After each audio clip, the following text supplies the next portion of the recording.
So these motorcycle engines starting to rise, most of them Suzuki engines, the odd Yamaha in there as well. Lights out, and away they go then for the second time today. Some black rubber being left on the tarmac there. It looks like it's going to be James Clennell that leads into the first quarter. That's Mark Betts in second place. Matt Higginson's already up to about fourth position in the green machine, the disc lock entered car, and he is flying the way forward. So he's had a very good start to the race, and he's up to second place already. Mark Higginson from, what was that, 8th on the grid, I think he started. So an excellent start to the race for him. Yeah, just the seas parted. He found a gap up the inside and then to the inside again into Cascades. Into second place he goes then. Could be the early race favourite. Then if he can get to the front, oh, there's damage to one of the cars further back, off towards the barriers. They have gone at Shell. Now, I couldn't quite catch the number there, Ian. I don't know if you spotted it. May have been Sam Satchwell. No, he's still there, beg your pardon. So we'll have to work out who that is when they get towards the end of the lap, possibly. Who it is that's not come through. It was a strange one. The car just seemed to go straight on, maybe with front wing damage, but where they got that damage from, I'm not really sure. Yeah, the main contenders are all there, aren't they? Rob Wellam's there, Tom Gad is there, amongst others. There's Dan Gore as well, who didn't have a happy first race. So they're coming up towards the end of the first lap of this second race. It's James Clennell, number 42, that leads. In second place, it's number 83, the man who was third in last year's championship, Matthew Higginson from Chorley. And he is closing in on Clennell. Thought about having a look into Lodge, probably realised he was too far back. There is Tom Gad. He's making up places as well, so he's just tucked in behind Craig Pollard now. But ahead of Craig Pollard is Rob Wellam, and he was the winner of race 1.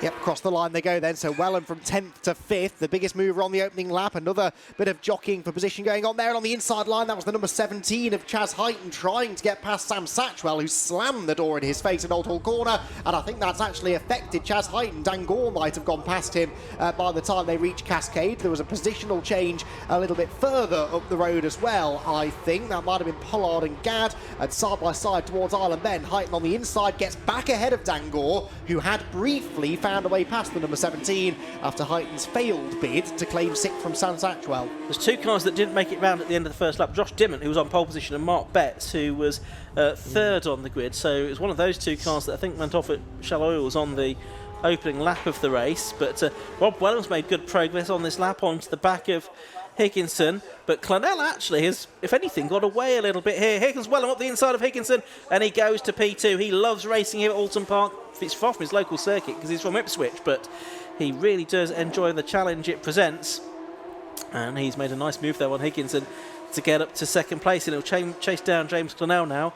And Higginson, I'm sure, soon will have his mirrors full of Tom Gad. Yeah, well worth the journey up the M6 as far as Rob Wellam is concerned. He's into second place, and that, I think, was a key move because he's got past Higginson. He should fancy his chances against James Clennell, and that's nothing against James, but Rob Wellam, we've seen, has been in a bit of a different league, really, to everyone except for Tom Gad. But Gad just hasn't made the same sort of progress through the pack. Tom Gad up to 4th now and has set the fastest laps. Look, he's on the tail of Higginson now, so that white and blue car in 4th position needs to really clear Higginson, ideally, before Wellam gets past James Clennell. But I think that move is in the post here. He comes up the inside into Cascades Corner, uses the camber, uses the inside line, and Rob Wellam takes the lead. Yeah, I think we could see that was going to be not too far away, and now Higginson seems to be closing back in on Clennell, pushed on, I think, by Tom Gad.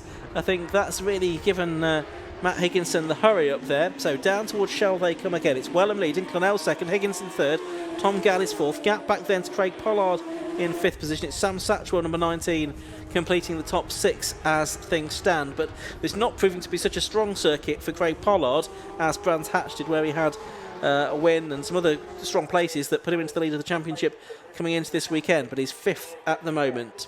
Tom Gad peeking to the inside of Matt Higginson, but wasn't quite close enough to commit into the Hislop chicane. Higginson a little bit sideways there through the left-hand element of the chicane, sets himself up for the right-hander at Knickerbrook, but then runs wide over the curb. And so Tom Gad has the run. He's got the slipstream, and I think crucially, he's got the inside line heading towards Druids Corner. Tom Gad over the cement dust, moves into 3rd position. Full commitment required in these cars over the top of the hill, but he didn't lift, and he moves into a podium place. He does indeed. So he will now try and get past Clennell. Meanwhile, Wellam is trying to put as much daylight between himself and the rest of the pack. I think he probably realises that Clennell probably won't be able to cling on to second for the rest of the race, and Tom Gad will start to to bear down on him at some point. Gad already within the wheel tracks of James Clennell, who goes a little bit wide coming off Old Hall Corner that time. We're a third of the way into this race, just 10 minutes of the race left to go. Is Gad going to make a move down into Cascades? No, I don't think he is, but possibly somewhere further around this lap. I think we might see him make a move up into second position. He's going to try and do it to Ireland, I think, and he's ahead already along the straight before they even arrive at the very fast sweeping left-hander at Island Bend. So it is now Tom Gad up to second, and he's got probably about 1.3 seconds to make up on the race leader.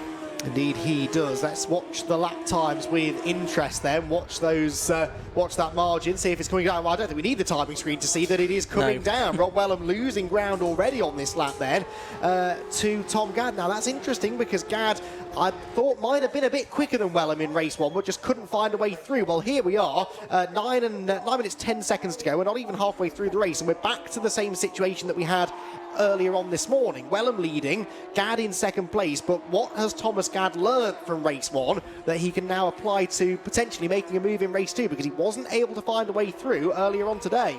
Remind then you've got the 22 champion followed by the 23 champion here. Wellam followed by Gad. Gad also having won the low-cost championship 5 years ago as well. He's a little bit more older, a little bit more circuit racing experience than Rob Wellam. And they are very evenly matched drivers. Wellam in the General Racing Cars entry. Tom Gad is just in the fastest lap of the race in the Team Tellers Racing TSR run car. And there's 0.4 of a second, less than 0.4 of a second between them now, and already about a second and a half back to James Clennell in third place. The interesting thing here is whether Higginson is going to be able to get past Clennell, because he's been behind him for a few laps in various different positions now, and as yet he's not able to find a way through. Yeah, that's really cost him, hasn't it? Because it meant that he was the first one really to come under attack from Wellam and Gad. They've gone through. That sort of prevented Higginson from attacking Clennell as well for a couple of laps. Leaders then absolutely nose to tail as they head through the Shell hairpin. And Tom Gad within about half a tenth or so of the pace that we saw in the earlier race today, which was lap record pace. So he's now caught Wellam. Unlikely, you would think, to go any quicker. We are getting some penalties appearing on the timing screen, though, including for James Clennell in third position. A 10-second penalty for he and Sam Satchwell. It doesn't tell us why on the timing screen, but 10 seconds, that sort of smacks of a start line procedural issue, doesn't it? Yeah, out of position or jump start, possibly. We have seen some of those early on in today as well in other races, so could be that what it is, the judges watching on from a little bit further up the pit straight than us, keeping an eye on making sure nobody steals a march when the red lights go out. And we've got Rob Wellam and Tom Gad here, about to complete lap number 5 of this race. Gad with that 1:34.118, a tenth or so slower than the time that he set in the earlier race. Any improvements on that this time around? Yes, by Wellam at 1:34.043. And what's happened to Gad? He's dropped off the timing screen as far as I'm concerned. So yeah, maybe an issue with his transponder, because he's definitely there he is, but he wasn't showed on the timing screen. He's not got a penalty next to his name, so I think it is just a transponder issue rather than anything else. And now that he's reinserted into the timing screen, it actually says that he's got the fastest lap, the first ever 1:33 lap time in F1000 here at Oulton Park. Needless to say, that's a new lap record. Wellam's lap was actually underneath the race 1 lap record pace, but Gad was even quicker. Yep, and that's very nearly a second taken off Richard Mitchum's 13-year mark. Richard was a very successful driver in Formula Jedi, as it was then called, for a good few seasons. Certainly one of the men to beat. I think at one point he may still hold the outright circuit record at Cadwell Park, because these cars are pretty much the fastest cars that race there. And I'm not sure we're going to Cadwell Park with these. This is, I'd need to check. But anyway, here at Oulton Park, they're putting on a great show. Now, that's Chaz Hyton. Of course, he was 4th in race 1, only 6th here, and he's chasing Craig Pollard for P5. Meanwhile, the leaders, nose to tail, we've basically got a situation of 3 pairs of cars for the first 6 places. Yeah, we have, haven't we? Because you've got Wellam and Gad for the lead, then Clennell defending busily here against Matt Higginson towards Lodge Corner. As he does so, that may allow the next pair, Craig Pollard and Chaz Hyton, to close in and make this a 4-way fight. Higginson with the wide line into Lodge Corner, gets the switch back. I think he's got an overlap as we head towards Old Hall Corner, but can he commit to the manoeuvre? Don't think he will. No, James Clennell just manages to stay in front, but behind, that was Hyton to the inside of Pollard. that didn't work either. No, it didn't. Another lap record. Wellam has now reduced the time to 1:33.866. There's just about another tenth between himself and Tom Gad in the lead of the race. 4 tenths between them, but James Clennell here driving a very wide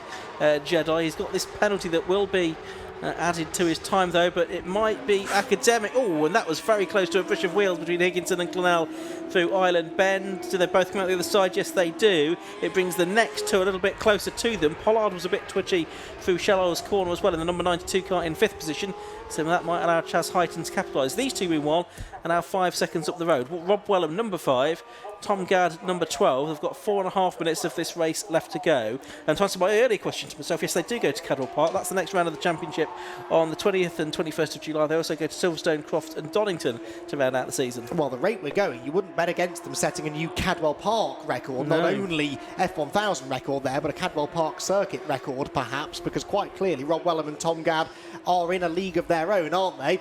Gad's frustration, though, must be through the roof at the moment. He proved earlier on in the race that he was quicker than Wellam when he bridged that gap instantly, really, between himself and the leader. He has stuck with Rob Wellam ever since, but can't find a way through. And now, to add insult to injury, Wellam has set the fastest lap and therefore lap record, whilst Gad is still bottled in behind him. Towards Old Hall Corner they will go. The next group of cars bursting over Deardleep. It is now 5 of them in a line. Higginson ahead of Clennell, then Craig Pollard and Chaz Heighton, with Sam Satchwell joining in the fun now at the tail end of the group. That's right. And a bit further back from them is Dan Gore, who has been a driver that's been in contention for the championship going into the previous meeting in previous seasons, but his best finish, I think, has been a 3rd or a 4th place in the championship, and he was indeed 4th last year, Dan Gore. And Wellam and Gad, we could see, were nose to tail there, and they still are as they head to Britain's. Now, Gad at Brands had a non-finish in the second race there, so he's 26 points behind Wellam coming into this weekend. That would have extended in the first race to basically a win's worth of points. There is provision to drop your worst scores at the end of the season, so that's something that Gad will be hoping for, but he could really do with finishing ahead of Rob Wellam here. He could have done with that in race 1 as well, but he'll be very keen to find a way through, but he's only going to have a couple more laps left to do that, I think. Yep, looks like that way, doesn't it? But I just don't see where the move's going to come, because Rob Wellam isn't putting a foot wrong, as was the case in race 1. And Thomas Gad is constantly there, always applying the pressure. That was Pollard and Clennell side by side in the background, but short of a real sort of banzai lunge, I just don't know what Gad is going to do here. He's very close again as we come over Dearleap. He's in the slipstream, heading towards Old Hall Corner, but you don't do a lot of braking into this first turn. I don't think he's even going to look to the inside line. Instead, focus on carrying the exit speed, maybe have a pop up the inside at Cascades. He's close enough to think about it. In fact, he's very close this time. Wellam has to go defensive, and now with Wellam defending, this could give Gad the chance to get the momentum. Oh, I was watching what was going on at Old Hall off the screen. But that was the fight for third, as we're going to get the challenge for the lead here. It's Tom Gad up the inside of Rob Wellam into the left hand of Ireland. He's already made one move there. He's made it again. And Tom Gad does go into the lead of the race on this, the penultimate lap. Tom Gad, number 12, takes the lead from number 5, Rob Wellam. A nice move that was down there at Island Bend. Now, can he keep the advantage? We'll pick them up again in a moment. This was the battle that was going through Old Hall, and it involved Clennell and Pollard and Heighton getting very close to one another indeed. But it is Higginson now that has escaped really from this group, and these 4 cars disputing 4th place. And it's the middle 2 really who are fighting for position, because Clennell and Satchwell topping and tailing this group both have penalties to be applied. So it's really 52 Craig Pollard, who runs a bit wide into his lobs, who is defending what will become 4th position from Chaz Heighton, number 17, but Heighton not yet able to find a way by. Out of Knickerbrook they go then, accelerating towards Druids Corner for the penultimate time of asking. Rob Wellam leads, Tom Gad second. There was Matt Higginson, the green car, in third. The 4th place battle absolutely together then as they head towards the beginning of the final lap. Yeah, that's right. There's Higginson about to turn into Lodge Corner. There go the leaders over the line. The gap between Gad and Wellam was nearly 7/10 of a second that time through. Quite a gap back then to Higginson, and then these 4 cars, you could almost throw a blanket over them, couldn't you? 4th, 5th, 6th and 7th. Pollard's having a look up the inside of Clennell. He doesn't actually need to, in terms of the fact that Clennell's going to have a 10-second penalty, but equally he does want to try and keep ahead of Chaz Heighton, the best way to do that would be to put a car between himself and his rival. Well, yes, except if he goes for a move and it doesn't work, Yeah. he loses momentum, and then he hands the place maybe to Heighton, who is right on his tail now as they head down the Lakeside Straight. The leaders are back together again as they head through Shell as well. So Rob Wellam is having one last push here to try and get back into the lead of the race. Through the Britain chicane they come. He takes a neater, tidier line through the chicane, but doesn't get the exit speed really. Tom Gad gaps him by a length or so as we head over Hilltop for the final time of asking. The checkered flag awaits for one of these two drivers. Can Rob Wellam get a second win of the day, or is Tom Gad going to be able to hang on? Yeah, Tom Gad didn't get any wins at Brands Hatch in the opening meeting of the season. Last year's champion, of course, keen to get his first one of the year. Rob Wellam has already had 2 this season. Tom Gad looking for his first.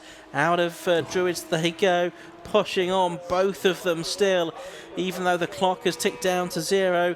Wellam has a look up the inside. It looked too far back. It was too far back. He didn't make it for his run wide on the exit. The gap is going to slightly flatter Tom Gad, I think. In the end, over the line they go. It wasn't for the want of trying, but Tom Gad wins. Rob Wellam second, and this battle is sorting itself out as well because Craig Pollard is now ahead of James Clennell for 4th place on the road. Chaz Heighton has followed him through as well. Matt Higginson finishes the race in 3rd. Craig Pollard 4th. Chaz Heighton 5th. James Clennell 6th on the road. Sam Satchell 7th, both of them with penalties to be added to their times as well. Fair play to Rob Wellam. Didn't really need to go for that. I know he'd have liked to have won the race, but to come from that far back, he so nearly got to the apex first, and that could have changed everything. But it was Tom Gad who held on after a very exciting 5th race of the season, 2nd of the day in the F1000 Championship. That was a very good advert for F1000 racing. They're really unique cars. They're very, very quick, very spectacular. And as we've just seen there, they produce some of the best open-wheel single-seater racing around, with Tom Gad very happy, I'm sure, to come out of that one with a race victory. But that move that he made for the win, that was particularly impressive. He had one shot, really, to do that, and he took full advantage of it. Yeah, absolutely right. Let's have a look at the results of that race then. It was a win for number 12, Tom Gad, by 4/10 of a second at the end of 10 laps of racing. Second to number 5, Rob Wellam. Third was number 83, Matthew Higginson. Fourth was 92, Craig Pollard. Fifth, number 17, Chaz Heighton. Sixth was 42, James Clennell. In 7th place, number 19, Sam Satchell. 8th was number 9, Ryan Thomas. 9th, 22, Chris Keir. And 10th was number 24, Bert Chapman, ahead of James Hills and Josh Dibbant. Dan Gore in the end, a non-finisher. Didn't see what happened to him, but he did not make it to the end of that race, very sadly. Next round of that championship's at Cadwell in, I think, about 7 weeks' time in July. And in terms of the lead of the championship, that may well be Rob Wellam, I reckon, that has moved into the championship. But we are going now to head down to the assembly area very shortly to hear from drivers ahead of the 2nd BMW Car Club Racing Championship race. So let's head down there to speak to them now.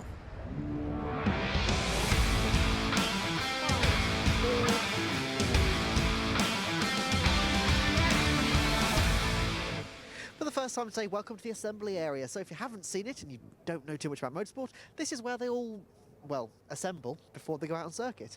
As we can see, all the cars are out in race ready to go. I'm going to jump into these guys here. Looking very stylish, gents, with your sunglasses and everything. Who do we have here? Matt Smith. Matt Smith and Sean Foley. Sean. So obviously, I think we've spoken earlier. Actually, I remember your car. This very, very nice prepared car. Is it yours, firstly? It is, yes. And how long have you had it? About 3 years. Yeah. Have you raced it all 3 years? On and off, it has its issues being an M Sport car. So yeah, but yeah, hopefully I'm going to keep on the track and things. But yeah, it's like I say, just still learning the car. How are you mentally preparing for the race that you're just about to go into?